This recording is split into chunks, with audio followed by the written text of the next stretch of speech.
ہاں، شرکاء کے حوالے سے دوسرا کانسیپٹ جو قرآن ہمیں دیتا ہے وہ کیا تھا عربوں میں؟ وہ یہ تھا کہ وہ اللہ سے مانگتے تھے، ٹھیک ہے، اللہ سے مانگتے تھے کہ اللہ تعالیٰ ان کو بیٹا دے. تو جیسے کوئی میاں بیوی ہیں، انہوں نے اللہ سے دعا کی تو، اور دعا میں یہ بات کہی لَإِنْ آتَيْتَنَا صَالِحًا لَنَكُونَنَّ مِنَ الشَّاكِرِينَ، یا اللہ اگر آپ نے ہمیں نیک صالح صحیح سالم اولاد دی تو ہم آپ کے شکر گزار بندے بن جائیں گے. یہ دعا کی، ٹھیک ہے، میاں بیوی نے. بس جب اللہ نے ان کو نیک صالح اولاد دے دی، صحیح سالم، مطلب صالح سے مراد اصلاً تو یہ ہے کہ معذور اولاد نہیں ہے، ٹھیک ہے. انہوں نے اللہ سے اولاد مانگی، بندہ معذور اولاد، اب ظاہری بات ہے ساری زندگی کے لیے آزمائش ہوتی ہے، تو والدین نے اولاد مانگی اللہ سے، نیو کپل نے یا کسی اور نے، میاں بیوی نے، کہ ہمیں اولاد یا اللہ آپ عطا فرمائیں اور وہ صالح ہو. صالح کے دونوں معنی درست ہیں، یہ بھی کہ جسمانی عیوب سے پاک ہو اور یہ بھی کہ بڑا ہو کہ وہ صالح بنے. بس جب اللہ نے انہیں وہ اولاد دے دی تو کیا کیا انہوں نے؟ جعل لہ شرکاء فیما آتاہما، جو اللہ نے ان کو اولاد دی تھی اس میں انہوں نے اللہ کے شریک ٹھہرا لیے. فتعالی اللہ عما یشرکون، تو اللہ تعالیٰ ان شرکیہ باتوں سے بہت بلند ہے. جو یہ شرک کرتے ہیں اللہ تعالیٰ اس سے بہت بلند و بالا ہے. دعا اللہ سے مانگی تھی، اللہ نے دعا پوری کی، اللہ نے اولاد دی اور اللہ ہی اولاد دینے والا ہے.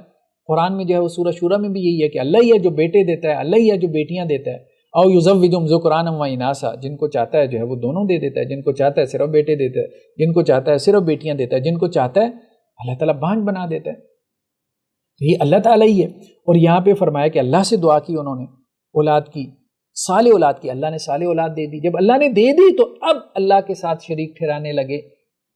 اب کیا مراد ہے شریک ٹھہرانے لگے؟ کس معنی میں؟ کہ فلاں دیوی اور دیوتا کی مہربانی ہو گئی، یا فلاں جو ہے وہ مزار کا چکر ہم نے کاٹا تھا اس وجہ سے ہمیں اولاد مل گئی، یا فلاں جو ہے وہ تعبیر اثر کر گیا اس لیے اولاد نرینہ ہو گئی ہے، اس لیے بیٹا ہو گیا. یہ اللہ کے ساتھ شریک ٹھہرانا ہے، اس معنی میں شریک ٹھہرانا ہے، ٹھیک ہے. تو اب یہ چیز بھی جو ہے وہ جائز نہیں ہے.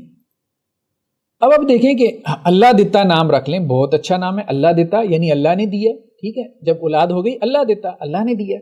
اور دوسرا کیا ہے؟ دیوی دتا، دیوی نے دیا، ٹھیک ہے. لیکن یہ تو ہندوؤں میں ہے دیوی دتا. مسلمانوں میں شرک کس طرح سے پیدا ہوا اولاد کے حوالے سے؟ پیراں دتا، پیراں دتا. بھائی پیروں نے کیا دیا تمہیں؟ پیروں نے کچھ نہیں دیا، اللہ نے تمہیں دیا. یہی بات تو اللہ تعالیٰ کہہ رہے ہیں. جب اولاد ہو گئی تو اب اس کا نام جو ہے وہ اللہ دتا رکھنے کے بجائے اس نے پیراں دتا رکھ دیا، ٹھیک ہے. اسی طرح سے اب آپ دیکھیں جیسے خدا بخش، خدا نے بخشا ہے، یہ بیٹا خدا نے بخشا ہے. اور ایک ہے نبی بخش، نبی نے بخشا ہے. اور ایک ہے علی بخش، علی نے بخشا ہے صلی اللہ علیہ وسلم اور رضی اللہ عنہ. یہ نہیں، یہ ٹھیک نہیں ہے، یہ ٹھیک نہیں ہے، یہ شرک ہے. یہ اسی معنی میں جو ہے وہ شرکاء بناتے تھے کہ جب وہ بیٹا دے دیا ہے اللہ نے صحیح سالم، تو اب کیسے شریک بنائیں گے؟ خود آپ بتائیں کیسے شریک بنائیں گے اس بیٹے میں؟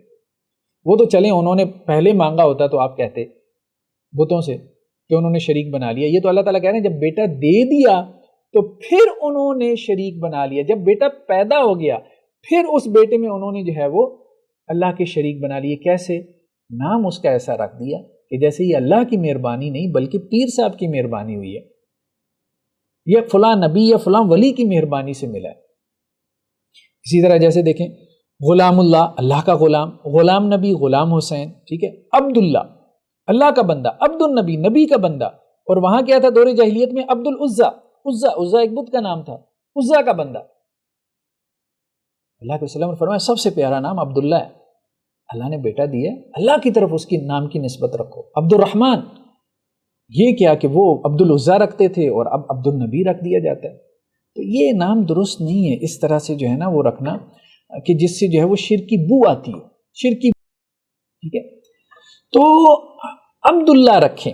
جب عبدیت کی نسبت ہو نا، عبد کا ترجمہ اردو میں غلام کیا جاتا ہے، عبد کا ترجمہ غلام کیا جاتا ہے. غلام سے مراد وہ نہیں، سلیو وہ نہیں کہتے، سلیو کو نہیں کہتے. سلیو تو ظاہری بات ہے جائز ہے نا، سلیوری تو آپ صلی اللہ علیہ وسلم کے زمانے میں جو ہے وہ اسلام میں جائز تھی. عبد کا ترجمہ یہاں پہ غلام کیا گیا کیونکہ عبد کو آپ نے ٹرانسلیٹ تو کرنا ہے نا اردو میں، تو کیسے ٹرانسلیٹ کریں گے؟ تو عبدیت جو ہے یہ صرف اللہ کی، اللہ کے لیے. عبد النبی نہیں ہو سکتا، عبداللہ ہو سکتا ہے، ٹھیک ہے.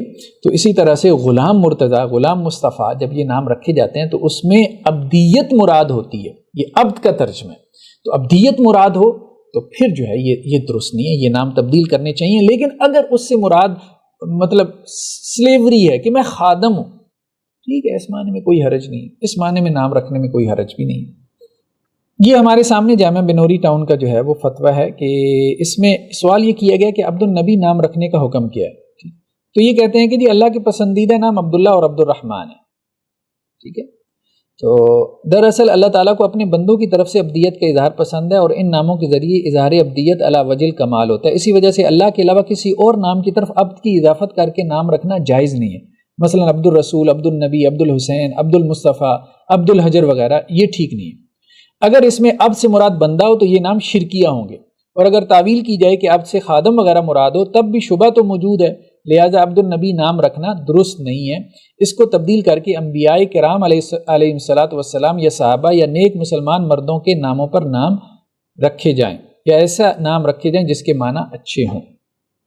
نبیوں میں سے کسی کا نام نہیں ہے یہ، یا صحابہ میں سے کسی کا یہ نام نہیں ہے، تو آپ نبیوں کے ناموں پہ رکھ لیں، صحابہ کے ناموں پہ رکھ لیں. کیوں شبے والی چیز میں بھی پڑھتے ہیں؟ تو وہ یہ کہہ رہے ہیں کہ شبے والی چیز سے بھی بچیں. اگر آپ سے مراد آپ کی خادم بھی ہے تو پھر بھی شبہ ہے، بہتر ایسے اوائڈ کریں. لیکن آپ سے مراد اگر جو ہے وہ عبدیت ہے، ٹھیک ہے، اور غلام سے مراد اگر عبدیت ہے، اللہ کا بندہ ہونا ہے جس طرح سے، تو اس طرح سے نبی کا بندہ ہونا ہے، تو پھر وہ شرک میں آ جاتا ہے، پھر تو اس سے لازماً جو ہے وہ اوائڈ کرنا چاہیے. یہ ہمارے سامنے جو ہے وہ دارالافتاء جامعہ اشرفیہ کا فتویٰ ہے کہ محمد بخش نام رکھنے اور اس نام سے بلائے جانے کا حکم. ٹھیک ہے، تو اگر کسی کا نام محمد بخش ہو، نام رکھنے والے نے کم علمی کی وجہ سے ایسا شرکیہ نام رکھ دیا ہو، ورنہ کہنے اور سننے والے کا کوئی فاسد عقیدہ اس بارے میں نہ ہو، تو اب نام بدلنے میں حرج ہے. تو اس طرح کے شرکیہ نام کا کیا حکم ہوگا؟ ٹھیک ہے، تو یہ کہہ رہے ہیں کہ اگر کسی کا نام محمد بخش ہو تو اسے پکارنے والا گناہ گار نہیں ہوگا. تاہم اگر کاغذات وغیرہ میں نام کی تبدیلی بہت مشکل ہو تو کم از کم پکارنے کی حد تک اسے اس انداز میں پکار لیا جائے جس سے مذکورہ نام کی وجہ کرات باقی نہ رہے اور شرک کا شائبہ نہ آئے. مثلا صرف محمد کہہ کر پکار لیں. ٹھیک ہے، جیسے انہوں نے کہا کفایت المفتی میں کیا علی بخش، پیر بخش، رسول بخش نام رکھنا اچھا نہیں ہے کہ اس میں شرک کا شائبہ اور وہم ہے. ایہام مطلب وہم ہے. ٹھیک ہے، تو یہ بھی یہی کہہ رہے ہیں محمد بخش ہے، علی بخش ہے، پیر بخش ہے، رسول بخش ہے، یہ نام رکھنا درست نہیں ہے کیونکہ ان میں شرک کا وہم ہے، شرک کا شائبہ ہے. اور اگر کسی کے ایسے نام ہو تو پھر اس کو جو ہے وہ آپ علی بخش نام ہے تو علی کے نام سے پکار لیں، اور اگر محمد بخش نام ہے تو صرف محمد کے نام سے پکار لیں تاکہ یہ شائبہ جو ہے وہ جاتا رہے. تو یہ تھا دوسرا، یعنی شرکاء کے حوالے سے ہم نے کہا پہلا شرک کیا تھا کہ وہ ان کو پکارتے تھے، ان سے دعائیں کرتے تھے.